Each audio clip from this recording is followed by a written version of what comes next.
Assalamualaikum warahmatullahi wabarakatuh. Halo semuanya. Di video kali ini saya akan membahas tentang apa sih ISPA itu, bagaimana gejalanya, dan bagaimana sih cara mengatasinya. Sebelum kalian tonton video ini sampai akhir, jangan lupa klik tombol like, komen, dan subscribe video ini serta share video ini sebanyak-banyaknya. ISPA atau infeksi saluran pernafasan akut merupakan infeksi akut yang menyerang satu komponen saluran pernafasan, tepatnya pernafasan pada bagian atas. Bagian saluran pernafasan atas yang terkena dapat meliputi hidung, sinus, faring, dan laring. Gejala dari ISPA sendiri berlangsung antara 1 sampai 2 minggu. Sebagian besar penderita akan mengalami gejala setelah minggu pertama. Gejala tersebut adalah batuk, bersin, pilek, hidung tersumbat, nyeri tenggorokan, sesak nafas, demam, sakit kepala, dan nyeri otot. Penyebab ISPA sendiri dapat disebabkan oleh virus maupun bakteri. Beberapa virus yang dapat menyebabkan ISPA antara lain adenovirus, rhinovirus, pneumococcus, parainfluenza virus, virus influenza, dan beberapa jenis bakteri yang dapat menyebabkan ISPA adalah Streptococcus, Haemophilus, Staphylococcus aureus, Mycoplasma pneumonia, dan Chlamydia. Beberapa orang yang rentan akan adanya ISPA ini, yang pertama adalah anak-anak dan lansia, di mana anak-anak dan lansia memiliki sistem kekebalan tubuh yang rendah, sehingga rentan akan infeksi bakteri. Selain itu, penyebaran virus atau bakteri ISPA di kalangan anak-anak dapat terjadi sangat cepat, karena anak-anak banyak berinteraksi secara dekat dan melakukan kontak dengan anak-anak yang lainnya. Yang kedua, ISPA ini juga rentan terhadap orang dewasa yang memiliki sistem kekebalan tubuh yang lemah. Sistem kekebalan tubuh ini sangat berpengaruh dalam melawan infeksi virus maupun bakteri. Ketika kekebalan tubuh menurun, maka risiko terinfeksi semakin meningkat. Salah satunya adalah pada penderita AIDS atau kanker. Yang ketiga, yaitu terjadi pada penderita gangguan jantung dan paru-paru, di mana ISPA lebih sering terjadi pada orang yang sudah memiliki penyakit jantung dan paru-paru sebelumnya. Kemudian yang keempat, itu terjadi pada perokok aktif, di mana perokok itu lebih berisiko memiliki gangguan fungsi paru dan saluran pernafasan, sehingga rentan mengalami ISPA dan cenderung lebih sulit untuk dipulihkan. Kemudian, saya akan menjelaskan tentang penularan virus dan bakteri penyebab ISPA. Penularannya ini terjadi melalui kontak dengan percikan air liur si penderita, di mana virus atau bakteri dalam percikan air liur dapat menyebar melalui udara dan masuk ke hidung atau mulut orang lain. Selain kontak langsung dengan percikan air liur, virus juga dapat menyebar melalui sentuhan dengan benda yang terkontaminasi atau berjabat tangan dengan si penderita. Dan di sini saya akan memberikan tips cara menyembuhkan ISPA dengan cara alami. Yang pertama, yaitu berkumur dengan air garam hangat. Cara ini efektif melegakan hidung dan tenggorokan sehingga baik untuk saluran pernafasan.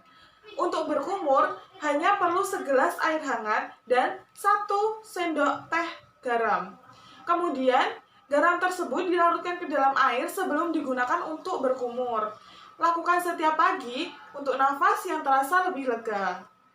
Yang kedua, ada jahe. Penggunaan jahe sebagai salah satu obat alami tak lagi diragukan dalam dunia medis. Untuk ISPA, jahe adalah salah satu obat yang dianggap paling efektif.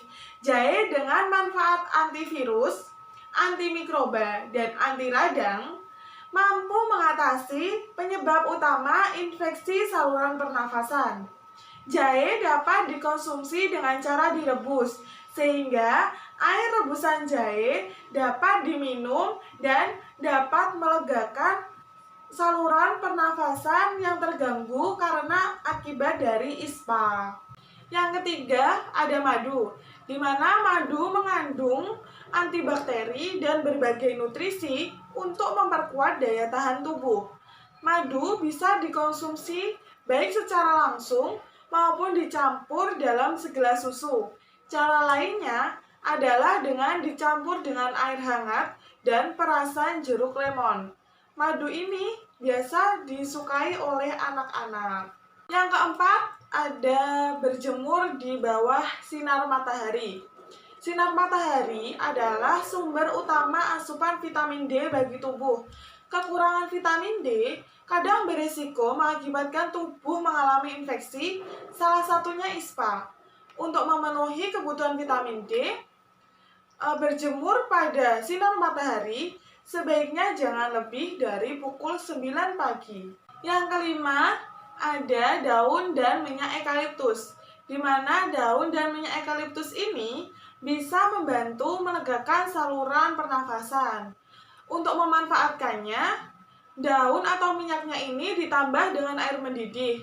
Kemudian, uap yang keluar dari daun dan minyak eukaliptus ini bisa dihirup untuk membantu mengatasi rasa tidak nyaman di area pernafasan.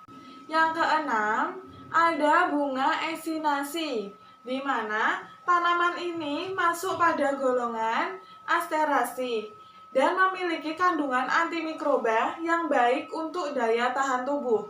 Esinasi biasa digunakan untuk meringankan gejala flu, masuk angin, dan berbagai kasus infeksi. Produk esinasi tersedia dalam bentuk teh, herbal kering, pil atau kapsul, dan cairan. Yang ketujuh, ada bawang putih. Bawang putih ini sebetulnya telah lama digunakan sebagai bahan obat untuk mengatasi berbagai penyakit. Kandungan profilatik di dalam bawang putih mampu mencegah flu dan masuk angin pada orang dewasa. Bawang putih kerap dianggap lebih bermanfaat jika dikonsumsi mentah. Namun, riset membuktikan konsumsi dalam bentuk matang tidak menurunkan manfaatnya. Yang terakhir adalah menggunakan uap atau inhaling steam. Dikutip dari situs Dr. NDTV, inhaling steam adalah salah satu obat alami terbaik untuk mengatasi ISPA. Inhaling steam bisa dibuat sendiri dengan mendidihkan 1 liter air yang ditambah kayu kamper. Uapnya bisa dihirup kurang lebih 10-15 menit untuk melegakan saluran pernafasan. Namun, obat ini tidak disarankan untuk anak-anak, ibu hamil, dan pasien yang memiliki riwayat hipertensi. Kemudian, saya akan menjelaskan tentang bagaimana sih upaya untuk mencegah ISPA.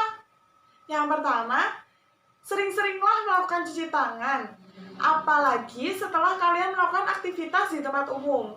Yang kedua, hindari menyentuh bagian wajah, terutama pada bagian mulut, hidung, dan mata dengan tangan agar terhindar dari penyebaran virus dan bakteri. Ketiga, hindari merokok. Yang keempat, konsumsi makanan kaya serat dan vitamin untuk meningkatkan daya tahan tubuh. Kelima, menutup mulut dan hidung dengan tisu atau dengan siku ketika bersin untuk mencegah penyebaran penyakit kepada orang lain. Dan yang keenam, yaitu olahraga secara teratur untuk membantu meningkatkan kekebalan tubuh. Dan kapan sih kalian harus pergi ke dokter? Yang pertama, yaitu jika keluhan yang kalian rasakan semakin memburuk, demam yang tidak mau turun walaupun sudah diberikan obat penurun panas, kemudian muncul beberapa gejala yang lebih serius seperti menggigil, sesak nafas, batuk darah, atau penurunan kesadaran, maka segeralah pergi ke rumah sakit. Yang kedua, jika terjadi pada anak-anak, selain keluhan di atas, seperti sulit bernafas, kemudian yang kedua itu muntah-muntah, menjadi malas bermain, dan menjadi lebih diam daripada sebelumnya, kemudian muncul suara bengek saat menghembuskan nafas, maka anak harus segera dibawa ke rumah sakit.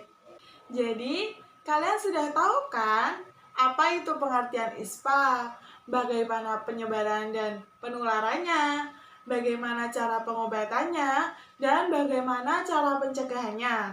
Semoga video ini bermanfaat. Terima kasih sudah menonton sampai akhir. Sampai jumpa. Wassalamualaikum warahmatullahi wabarakatuh.